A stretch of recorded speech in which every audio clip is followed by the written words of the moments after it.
Bonjour à tous, cette année ma voiture fête ses 25 ans et pour ça je vais lui rendre justice. Petit chapeau. Et je vais aussi changer ses vérins qui puent la merde. Et vous comprendrez que vu l'ampleur du sujet, je suis obligé de revenir sur l'histoire des Celica. En 1970, Toyota lance la Celica pour concurrencer le succès de la Ford Mustang.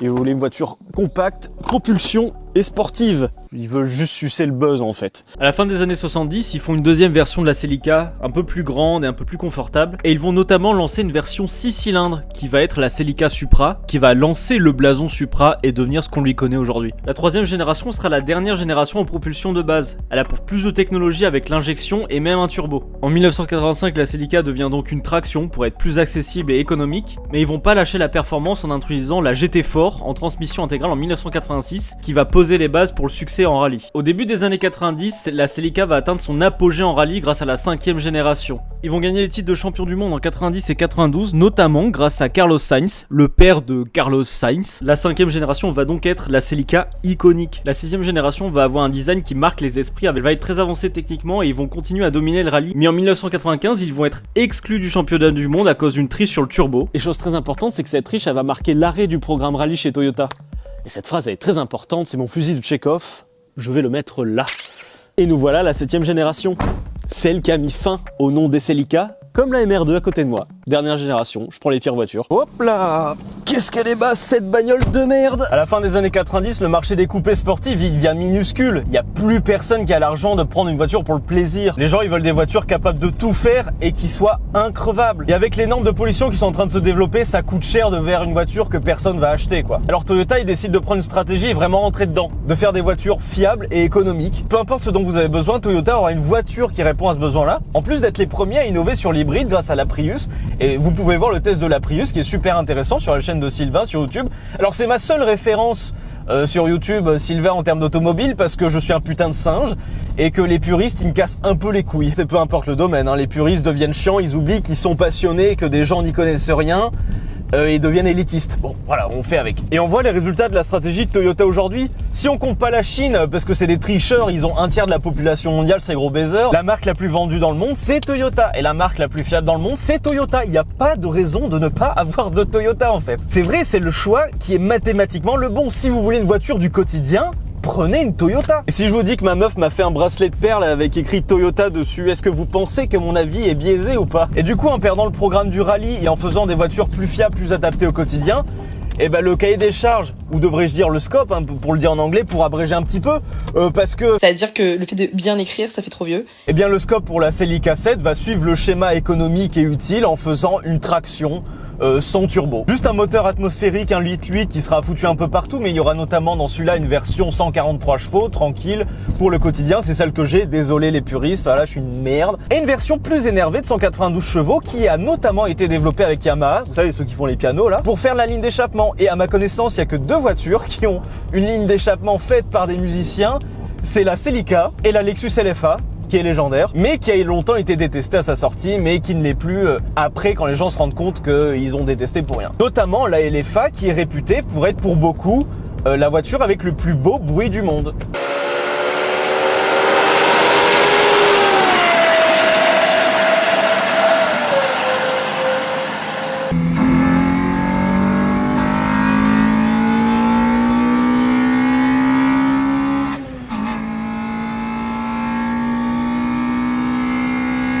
Rien que ça, bravo Yamaha, vous faites des super pianos. Et malheureusement, ma version tranquille, en plus d'avoir moins de chevaux, n'a pas la ligne faite par...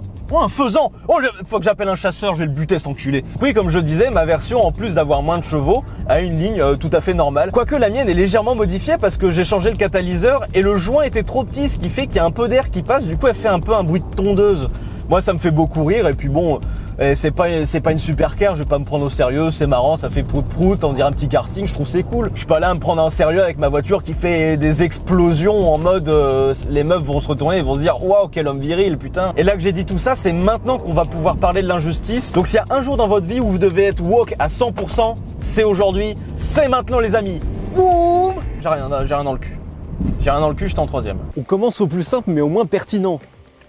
Le look, déjà dire que c'est une mauvaise voiture parce qu'elle est moche, bon, la Civic K9 et les Golf GTI, c'est pas des exemples de beauté non plus. La caisse, elle a la gueule de la voiture de la dame du CDI, mais parce qu'il y a le petit liseré rouge, le petit écusson GTI, ah, on sait que c'est la voiture qui va vite, c'est bon. Elles ont beau pas dénoter du trafic, ça en fait pas du tout des mauvaises voitures. Genre l'Audi RS6 des années 2010 là, elle a un moteur monstrueux, mais elle a pas de gueule, on dirait une A6. Je veux dire, t'as une RS6, tu décolles le blason, tout le monde pense que tu pars en vacances avec tes 3 gosses à la plage et que t'as une caisse aux outils en vrac dans le coffre. Quel est l'intérêt d'avoir une voiture avec un super moteur mais aucune gueule à part le fait que c'est ta bonne femme qui te fait chier pour avoir une voiture utile pour les vacances? Et c'est ça qui est marrant parce que quand je regarde les discussions sur la Celica, il y a deux types de personnes. Il y a ceux qui la trouvent magnifique et ceux qui la détestent, surtout l'arrière. Et je le reconnais, l'avant il est incisif, ça fait hyper agressif, alors que là l'arrière il est tout gros, tout gros et les phares sont tout petits, ils sont en relief alors que les Celica avaient des phares plus horizontaux.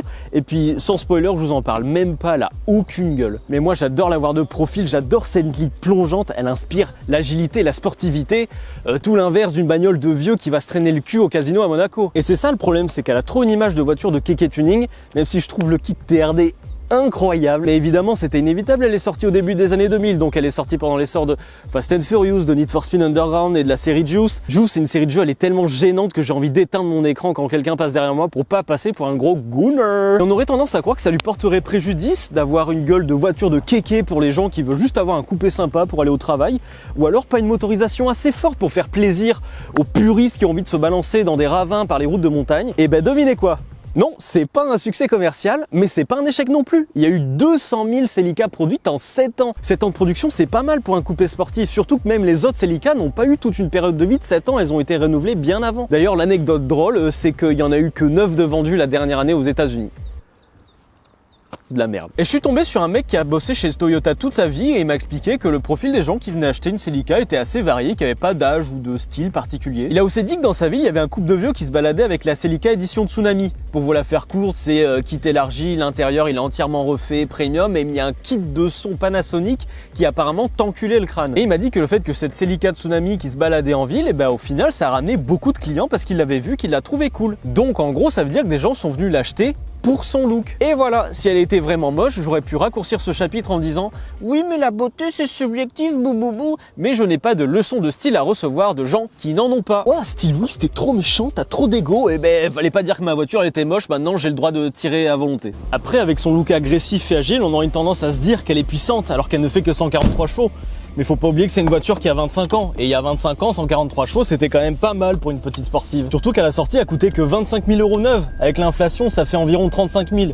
Mais je vous mets au défi de trouver une voiture de 35 000 € fun à 140 chevaux aujourd'hui. Après, pour pas être de mauvaise foi, pour la version plus puissante à 192 chevaux, c'est vrai qu'on peut arrondir plutôt à 40 000 € aujourd'hui. Mais bon, qu'est-ce qu'il y a de fun et sympa? Il y a la MX-5 aujourd'hui qui a 33 000 € pour 133 chevaux en version d'entrée. Ou alors, il y a la Renault 5 qui fait 150 chevaux, qui fait 1400 kg et qui a un putain de tank, alors que la Renault 5 à la base c'était une petite voiture pour ma grand-mère. L'autre jour je suis allé aux courses, je me suis garé à côté d'une Renault 5, mais c'est des putains de tanks ces machins. Le truc c'est que pour la Celica, le ratio chevaux-euros il est trop bon, la voiture elle a trop de chevaux pour le peu qu'elle coûte. La Celica elle est mathématiquement rentable, t'en as pour ton argent. Et il y a l'inflation sur les prix, mais il y a l'inflation sur les chevaux aussi, hein, parce qu'aujourd'hui les voitures elles sont toutes beaucoup plus puissantes parce qu'elles sont toutes beaucoup plus lourdes. Et en plus de ça, avec les réseaux sociaux, TikTok et tout ça, on est matrixé à un point où les gens pensent qu'une voiture qui fait pas 300 chevaux elle a rien dans le cul. Aujourd'hui on juge une voiture sur sa capacité à aller vite en ligne droite à 2h du matin pour réveiller une mère de famille qui doit se lever à 5h pour nourrir ses gosses. C'est une vraie problématique d'ego de croire que si t'as une voiture puissante, t'es un mec stylé et que tu sais conduire. Et puis on parle de Toyota. Toyota c'est une japonaise. Les japonaises ne sont pas puissantes par essence, c'est un fait. Elles sont faites pour coller au parquet dans les virages de montagne et se faire trafiquer par des fous furieux dans des garages pour développer leur plein potentiel. Parce que je rappelle qu'au Japon, il y avait le Gentleman Agreement, cette loi implicite entre les constructeurs pour empêcher les voitures de plus de 280 chevaux de sortir d'usine. Cette loi implicite a été rompue en 2004, donc non, ma Celica conçue en 2001 ne fait pas 700 chevaux, je suis désolé, je ne peux pas concurrencer des BMW modernes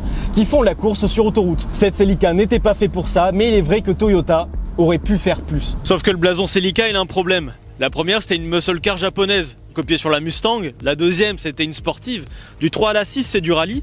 Et la 7e, c'est une GT sportive économique tuning. Ça part dans tous les sens, ils sont à deux doigts de te filer un TDAH en te filant les clés. La Celica s'est fait connaître grâce au rallye, en étant une 4 roues motrices efficace avec un petit turbo qui pousse. Donc évidemment, les clients qui venaient acheter une Celica, c'est ce qu'ils attendaient. Même si toutes les Celica ont eu leur version accessible comme celle-là. Je pense notamment à la 6e version, qui est adorée par les fans de rallye, mais qui a une version 112 chevaux qui est traction.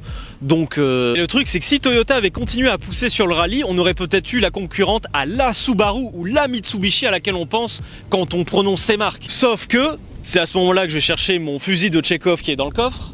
Mais s'ils ont arrêté l'héritage du rallye, c'est peut-être parce qu'ils pouvaient plus en faire en fait. Ça sert à rien de sortir une voiture de rallye si tu peux même pas faire de rallye avec. Le scope, oui, il est un petit peu fourre-tout, mais ils avaient pas vraiment le choix dans leur situation, surtout vu l'économie de l'époque. Mais ils avaient pas vraiment le choix, on était à l'aube du nouveau millénaire, c'était vraiment le moment de sortir sa voiture du futur. Ils avaient pas fait une nouvelle Celica, ils se seraient arrêtés sur la masterclass qui était la 6, et du coup les gens auraient quand même demandé une nouvelle Celica à tout moment, tous les jours de la vie. Toyota aujourd'hui est de retour dans le rallye avec la Yaris. À la base c'était censé une petite citadine pratique et économique, et ils en font faire du rallye, donc bon, on peut pas dire que Toyota soit des champions à définir ce que fait chaque voiture, chaque blason. Genre la Yaris GR, tout le monde croit que t'as une citadine alors qu'en fait t'as 280 chevaux et 4 roues motrices faites pour le rallye. C'est absurde. Et c'est ça le problème, c'est qu'il faut arrêter de juger cette bagnole sur ce qu'elle n'est pas, mais sur ses promesses. Tu juges pas un poisson à sa capacité à grimper aux arbres. Pour les gamers, ça pourrait nous rappeler l'histoire avec Metal Gear Solid 2 où tout le monde a détesté le protagoniste parce que c'était pas Snake, le protagoniste du 1. Et ça n'empêche que Raiden était un super personnage dans Metal Gear Solid 2 si on arrêtait de le comparer à Snake. Il y aurait beaucoup à dire sur le sujet, mais j'ai pas envie d'épiloguer parce que c'est un truc de gros geek de merde. Et du coup, pas de rallye, pas de 4 roues motrices sur la Celica.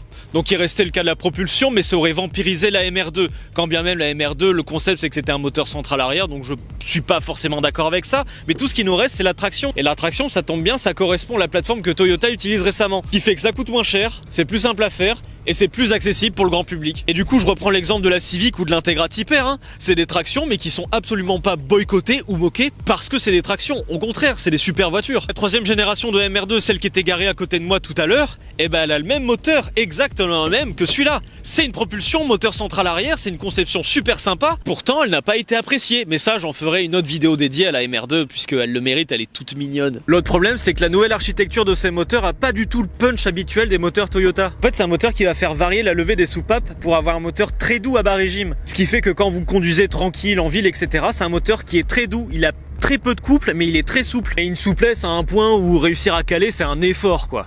Je rentre la 6e, je suis à combien? Je suis même pas à 20 km/h, je suis à 500 tours minute. J'ai pas le pied sur l'accélérateur là. Je pourrais faire la trend où je sors en marchant à côté de ma voiture. Le problème c'est qu'elle roule à 20 donc je peux pas la rattraper là. Après si le seul défaut c'est l'embrayage qui est un peu bizarre, il est super haut et un peu long, c'est un peu chiant. Ça fait des petits à-coups quand tu le passes vite, donc c'est pas forcément agréable pour les passagers, mais bon. Quand tu le passes vite, c'est que t'es en mode course. À haut régime, on se rapproche de l'esprit VTEC de Honda pour ceux qui connaissent. Le moteur, il devient plus agressif et plus nerveux. Sauf que Toyota, c'est pas Honda, ce qui fait que ce VTEC-like n'est pas aussi bien fait que si Honda l'avait fait. Ce qui fait que si vous voulez avoir un comportement nerveux sur votre voiture, il faut toujours rester dans le haut du contour. Et que t'as rien dans le cul dans un départ arrêté standard, quoi. Mais en attendant, la version 2ZZ équipe la Lotus Elise S211R. Elle est monstrueusement efficace et c'est unanime. Et même si le châssis joue beaucoup dans la Lotus Elise, le moteur arrive à en être digne, ce qui prouve qu'il n'est pas aussi merdique qu'on essaie de le faire croire. Donc en final, on a une voiture très GT, elle est super confortable à l'intérieur, on peut faire de la route, elle est très douce à bas régime, mais assez se montrer nerveuse à haut régime. Et tous ceux qui ont déjà conduit une Celica pour de vrai, sans la détester via internet, reconnaissent que c'est une voiture très douce et très agréable à conduire. Pour l'avoir fait essayer à des gens de tout profil, tous ont reconnu qu'elle était très agréable et ils voudraient la reconduire tous très volontiers. Et c'est là que je pense qu'elle est incomprise, parce que pour avoir essayé une Honda CRX qui est une traction et qui a moins de puissance mais qui est plus légère, donc on peut dire que ça s'annule un petit peu, la CRX tout le monde l'adore, c'est une super voiture, elle est nerveuse, pourtant elle a les mêmes spécificités que celle-là. C'est juste que la CRX est plus radicale dans sa conception, là où comme j'ai dit, celle-là elle est plus GT. Et surtout que Toyota a réussi son pari, cette bagnole elle coûte rien, je l'ai acheté 5000 € d'occasion. L'entretien coûte rien, c'est des pièces assez basiques, et l'assurance je peine à peine plus cher que la Yaris que j'avais avant. Pour beaucoup de gens comme moi qui veulent se faire plaisir avec une voiture un peu sympa sans avoir un crédit sur le dos pendant 10 ans, et c'est une super voiture en fait. Et c'est même une très bonne première voiture pour un jeune de 20 t'attends en fait. C'est un coupé sportif qui ressemble à quelque chose, donc c'est sympa à conduire, c'est un peu de puissance, donc c'est un peu dynamique, c'est cool. Il y a des places à l'arrière, bon, faut bien se tasser quand même. Et puis il y a un coffre, donc tu peux quand même déménager quelques trucs quand tu veux aller quelque part. Cela dit, les moteurs 1ZZ, ils ont un défaut, c'est qu'il y a un défaut sur le racleur d'huile et du coup elles se mettent à consommer beaucoup d'huile au fur et à mesure du temps. Ce problème, il a été corrigé en 2003, mais ça n'empêche que la voiture va se mettre à consommer beaucoup d'huile. Alors Toyota, ils disent que c'est normal jusqu'à 1 litre par 1000 km. Mais il y a un moment, ça sera trop et il faut régler le problème. On peut corriger le problème en achetant le moteur d'une série qui était bonne, ou alors il faut retravailler le moteur et ça peut coûter un peu cher. Mais là où je m'en fous un peu de ce problème, c'est que c'est un moteur à chaîne, ce qui fait que j'ai pas d'entretien de courroie à faire.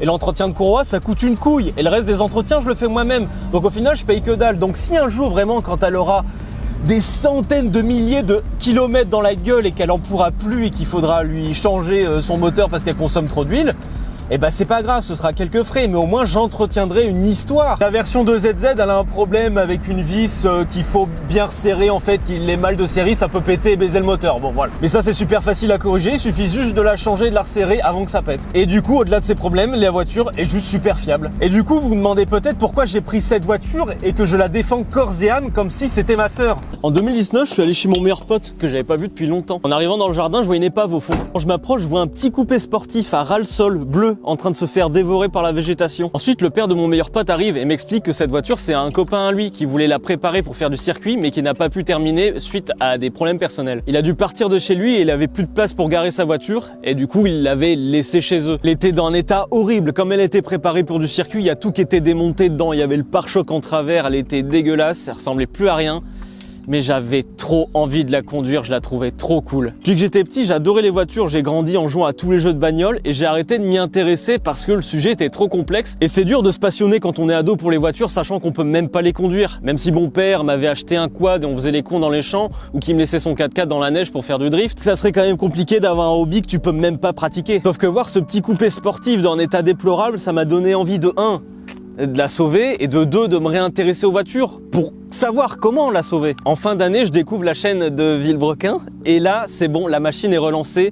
Je me remets à adorer les voitures et j'ai enfin une source qui me permet de mettre un pied dedans sans être en train de se bouffer tous les puristes qui ont un langage qui dépasse mes connaissances. J'ai enfin un moyen accessible d'avoir des informations et de redécouvrir le sujet et de m'y passionner. Et ce coupé sportif bleu, il me reste en tête. J'arrive pas à le sortir. J'imagine cette voiture à l'abandon. Et bon, déjà que j'adore l'urbex, donc les mondes se mélangent. Quand je voyais cette voiture, j'avais vraiment envie de la racheter au gars, même si c'était une poubelle et que j'avais même pas les moyens, mais j'avais juste envie de la voir. Et ce qui m'a intéressé chez elle, c'est pas qu'elle est la plus chère du monde ou la plus rapide du monde, c'est qu'elle a relancé une flamme chez moi qui était éteinte. Et 5 ans plus tard, maintenant que j'ai une vie un peu plus stable, que je suis plus dans le FC chômage comme je l'ai longtemps été, dès que j'ai eu 5000 €, j'ai sauté sur l'occasion et j'en ai acheté une. Alors elle est dans un état médian, elle est à 5000 €, c'est quand même vachement pas cher pour une voiture sympa. Il y a beaucoup de trucs à faire, la carrosserie elle est rincée. Et je me dis que c'est pas grave, j'apprendrai à travailler dessus parce que je l'aime. Je l'aime, ça va me pousser à faire de la mécanique, même si les gros défauts sont esthétiques, mais ça va me forcer à apprendre pour pouvoir la sauver et l'entretenir. Avant d'aller l'acheter, j'en ai parlé à un ami qui a toujours retapé des bagnoles et qui adore ça, et qui s'est tapé les 7 heures de route aller-retour en bagnole pour aller juste vérifier dans quel état elle était, donc c'est quand même une certaine dévotion de faire ça pour moi. Quand je lui ai dit quelle voiture m'intéressait, il m'a dit « Elle est bizarre ».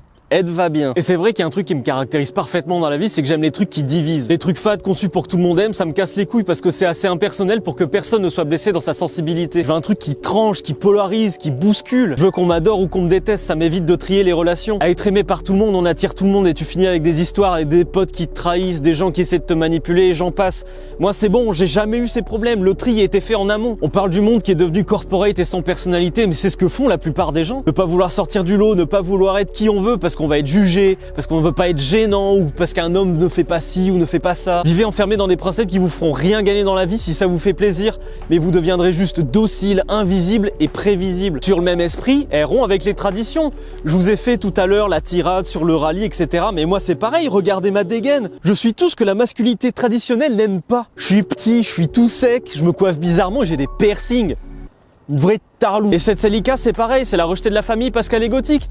Et tant mieux parce que comme ça, on n'a plus à subir les non-dits et les tabous de la famille au repas le dimanche midi. C'est aussi une voiture qui n'a pas d'ego. Elle a pas ce truc des Allemandes qui te dit « je suis là pour t'écraser » qui est en réalité « j'ouvre ma gueule que quand je sais que je vais gagner ». Je suis un peu pareil, tu viens de planter devant moi en disant que t'es le plus fort.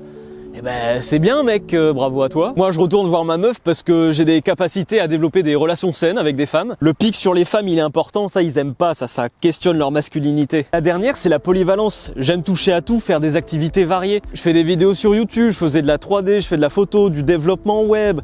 Je suis bon de manière générale sur les jeux vidéo, j'étais bon en tir sportif, en sport mécanique et j'en passe. Là dans le coffre là si vous voulez savoir j'ai un kit de pêche à l'aimant. Et cet été, je vais me mettre au skateboard. C'est sans fin. En fait, ma plus grande frustration dans la vie, c'est qu'on peut pas tout faire et il faut prioriser. J'aurais voulu avoir une vie faite de fêtes et de voyages, faire une autre vie où je fais une vie de famille calme et simple, faire une autre vie où je me tue au travail et je vois où ça peut aller. Mais je peux pas faire tout ça. Mais on n'a qu'une vie, alors je cherche un point d'équilibre entre la stabilité et la prise de risque. Entre le confort et la contrainte volontaire. On aura tous des regrets, mais j'essaie de rester concentré sur le futur. Parce que les choses que j'ai pas fait dans le passé, je sais que sur l'instant T, je ne voulais pas les faire. Parce qu'au final, c'est toujours plus facile de blâmer quand on a enfin les réponses à nos questions d'antan. J'ai fait une phrase stylée, on dirait Simon Puech quand il veut faire des intros de mecs classe. Et la Celica, c'est pareil, elle a tout, mais elle n'excelle dans rien. Elle est confortable mais sans être luxueuse. Elle a de la puissance sans être un monstre de puissance. Elle a un look qui dénote mais elle n'est pas non plus un avion de chasse. Elle est agile sans être une machine de course. Et elle est sportive sans être radicale. Aujourd'hui, la Celica, c'est une des dernières petites sportives abordables. Surtout d'occasion où on peut en avoir une à 192 chevaux pour 10 000 €. Parfois même sans être complètement rincé par des historiques de propriétaires chelous. Et je le rappelle, mais pour 5 000 €, vous pouvez avoir la version modeste. Et franchement, à ce prix-là, c'est un choix qui est juste pragmatique pour se faire plaisir pour rien. Et comme en plus de ça, c'est la mal-aimée des Celica, ben les prix, ils tombent, ce qui fait qu'elle vaut bien moins que ce qu'elle vaut. Mais la Celica, elle est pas faite pour sa génération, elle est faite pour que 20 ans plus tard, des gens puissent avoir une petite voiture plaisir sans enculer leur épargne. Un coupé sympa qui peut tout faire, de la longue route, qui est assez fiable. Enfin, je veux dire, je m'en sers pour aller à la déchetterie, c'est une coupée, on met n'importe quoi dans cette bagnole. J'ai transporté du placo jusqu'à mon appart, c'est un truc de fou. Le pire, c'est que Toyota a changé son scope et ils ont réussi. Mais c'est l'attente des gens qui correspond pas à ce que la marque a voulu faire, ce qui fait que les gens ont décrété que c'était de la merde. Et maintenant, Toyota a annoncé travailler sur une nouvelle Celica et une nouvelle MR2, alors j'ai hâte de voir ce qu'ils nous réservent. Vu que les Celica ont tout fait, pourquoi pas devenir des pick-up ou des tractopelles, j'en sais rien. Comme pour tout, les gens attendent la nouvelle version pour la critiquer et après se rendre compte que celle d'avant, elle était pas si mal. Donc en attendant, je conduis le dernier dragon de sa génération. Et je lui offrirai le respect que pour l'instant, personne ne veut lui offrir.